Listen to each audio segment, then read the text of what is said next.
तर मागच्या भागात आपण सहाय्यकारी क्रियापदांचा वापर करून प्रश्न कसे बनतात हे पाहिले होते. आता आपण प्रश्नार्थी वाक्यांचा दुसरा भाग शिकणार आहोत, म्हणजे प्रश्नार्थी शब्दापासून कसे प्रश्न बनतात. पण आधी प्रश्नार्थी शब्द कोणते असतात हे बघूया.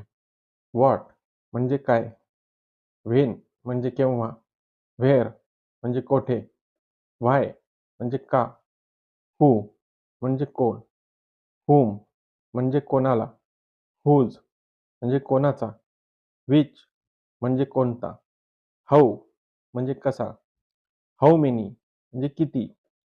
जेव्हा निश्चित संख्या किंवा प्रमाण माहीत नसताना.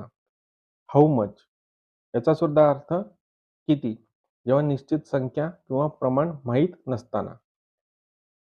इथे हाऊ मेनी आणि हाऊ मच दोन्ही क्रियापदांचा अर्थ एकच आहे. पण हाऊ मेनी केव्हा वापरायचं आणि हाऊ मच केव्हा वापरायचं हे लक्षात घ्या.